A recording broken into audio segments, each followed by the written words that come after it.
A biblical view of government. In a recent video, we saw how the whole modern conception of government is a flat line continuum between two totalitarian poles, socialism on the left and fascism on the right. So God is nowhere in the picture, but man playing God is everywhere in the picture. This is still the reigning model of government in America today, which biases everything toward a top-down, totally managed and controlled society.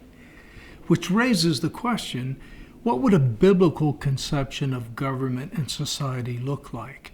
Well, it wouldn't be a flat line, it would be mountain-shaped. That's the way God depicts it in the dream he gave to Nebuchadnezzar in Daniel chapter 2. The mountain peak at the very top represents government and society built and operated on God's principles. So departure from that in any direction results in a descent toward the abyss of man playing God, whether collectively, as we see with the Tower of Babel incident in Genesis 11, or individualistically, as we see in the book of Judges, where every man does whatever is right in his own eyes. The point is, man playing God in any form always ends up with a dystopian society. So biblical government and society is on the mountaintop. But what does it actually look like? Well, we have several pictures in the Bible and in history. The first is God's charter for the ancient nation of Israel, which we find in the book of the Covenant, also known as Deuteronomy. The second is Alfred the Great's doom book, his justice book for early England around 900 AD, which would result in the common law, which would become the law in colonial America. The third is the early American colonies and states and their founding national documents, the Declaration of Independence and the Constitution. What we see with all three of these examples is that the faith, worldview, and basic features of God's charter for Israel carry through to Alfred and his charter for early England and to the American colonies and states and their founding documents. So what are some of the features that these three share in common? Well, I'll give you 5. Number 1, faith in the God of the Bible and a worldview shaped by that faith. Number 2, the conviction that principles of good government and society, like principles for good people, good families, and good churches, are all revealed in the Bible and they do not change.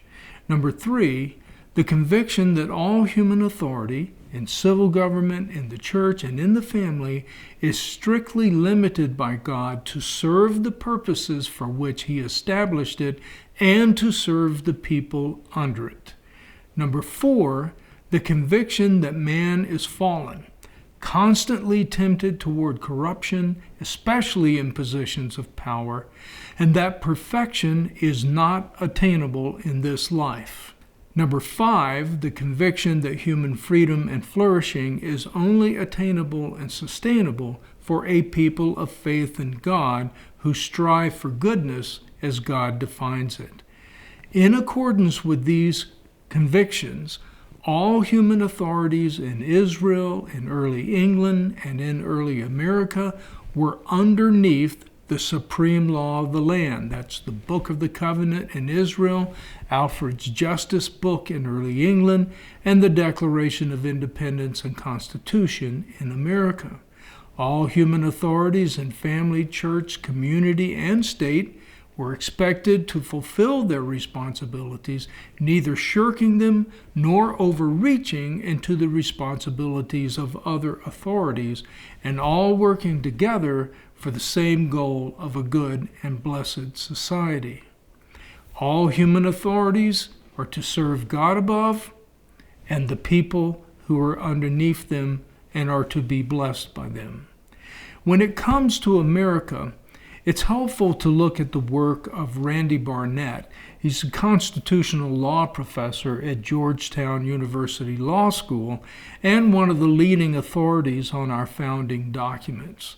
To give us a picture of the faith and worldview behind our founding documents, Barnett uses a sermon preached by a local minister, Minister Goodrich. It was preached to the General Assembly of Connecticut on the eve of the Constitutional Convention in Philadelphia. Now, Goodrich was just a local minister. He wasn't famous or notable.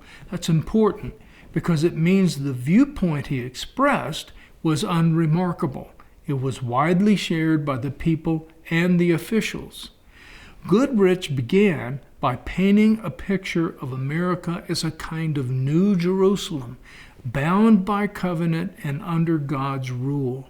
And thus America cannot enjoy peace and prosperity without observing the moral principles and connections, the relationships, which the Almighty Creator has established for people and society, which principles are as fixed and unchangeable as the laws of nature, the law of gravity, for example. What Professor Barnett is showing through Goodrich's sermon is the faith and worldview that produced the Declaration of Independence and its language of men being endowed by their Creator with unalienable rights, including life, liberty, and the pursuit of happiness. You see, all of these concepts were biblically informed.